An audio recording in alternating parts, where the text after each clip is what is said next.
Good morning, everyone, or good afternoon, dependent on your location. And thank you for joining us for Practique, Europe's leading incentive compensation management vendor's inaugural webcast. We greatly appreciate your audience.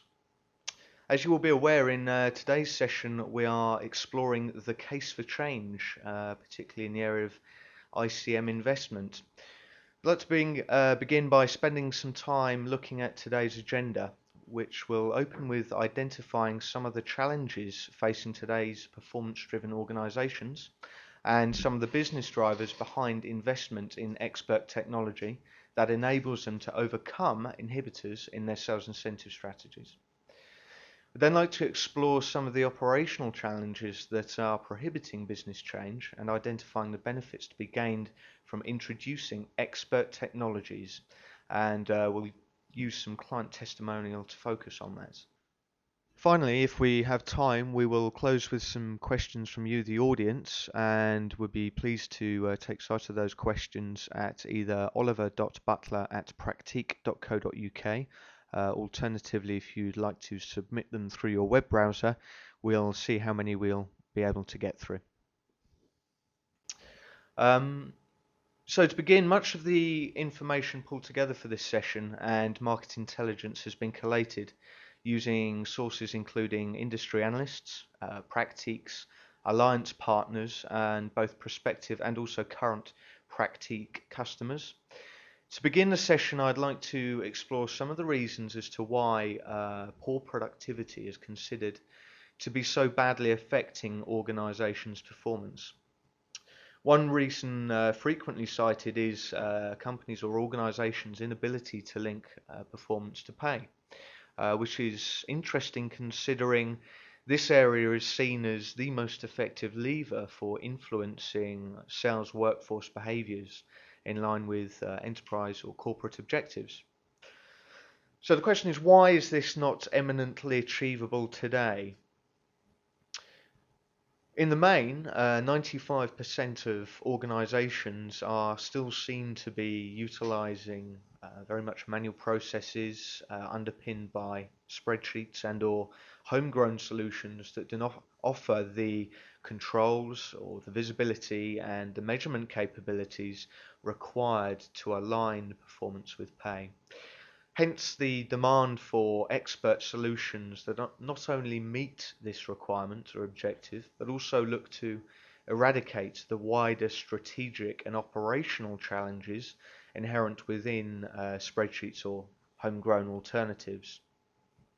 And ahead of drilling down into the more tactical business case, let's ask the question, what kind of organizations or which kind of organizations most benefit from ICM solutions?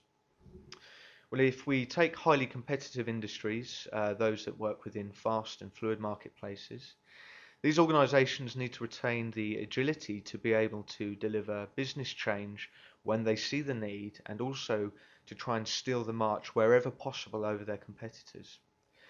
Whilst business brains are more than capable of brainstorming the right plans, few have the right tools to be able to scientifically identify, implement and communicate these plans to the payee community, thus ensuring the sales incentive strategy is truly driving up productivity. In addition to this, overdependence on in-house or third-party IT resources make prohibitive frequent plan changes. A lack of understanding in the payee community of their contribution to the business combined with calculation inaccuracies lead to a demotivated sales force.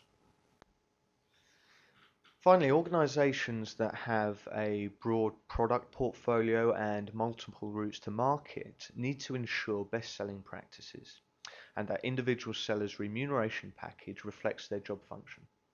This can only be achieved by managing their contribution by using a fluid and blended mix of KPIs that reflect the customer buying behaviors.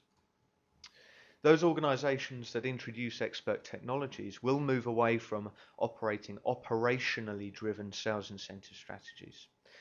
For these companies, it is not only finance and sales operations that will benefit, but the organization as a whole will realize better managed finances and a more focused and motivated sales operation. These organisations typically associate with the following strategic challenges: strict audit controls or requirements such as Sarbanes-Oxley, the need for the business to remain agile in highly competitive markets, performance-driven operations that need to understand what their sales incentive strategy offers by way of return on investment, positive sales channel churn, visibility and understanding of who are the top profitable sales individuals or channel partners, realistic quota management and target setting, making sellers drive up individual and team performance to meet or exceed performance indicators. The two key considerations when looking to explore the business case for investment in ICM technologies are firstly the tangible financial considerations. ICM payments typically account for approximately 10 to 15% of an organisation's payroll expenditure. So large is the compensation bill that controlling the cost of it is of paramount importance. Calculation inaccuracies are anticipated by analysts such as Gartner to be anything between 5 and 12% of annual bonus or commission spend, and are detrimental not only to the bottom line but contribute to significant firefighting and operational costs, including the cost of administration, expected to be anything to around 1.5 times a base salary, but also the ongoing recruitment and significant lost selling time.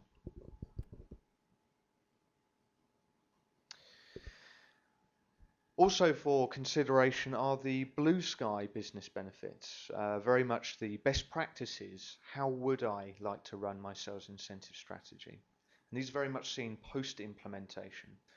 Not only are they immediate operational benefits, but the ability to take a step back and ask yourself, what if there were no constraints? What would my sales incentive strategy look like? What sort of behaviours do we want to encourage? Typically, post-implementation, we're seeing a blended mix of volume transactions, value for margin and profitability, and term, length of contract, plan types. This combination balances the objective of increasing order intake with a focus on profitable transactions and those which are geared to longer contracts that open up the opportunity for future up or cross-sell. Order provisioning, as well as order recognition and the time between initial order intake and billing. This has the effect of withholding a percent of commission until the order is fulfilled, therefore paying for recognized revenue. Most important is that a blended mix of measures and KPIs are utilized to ensure the right sales behaviors are being embraced by the entire workforce. The following section looks at the role of ICM technology and introduces the benefits both cable and wireless and STA travel realized from ICM deployments.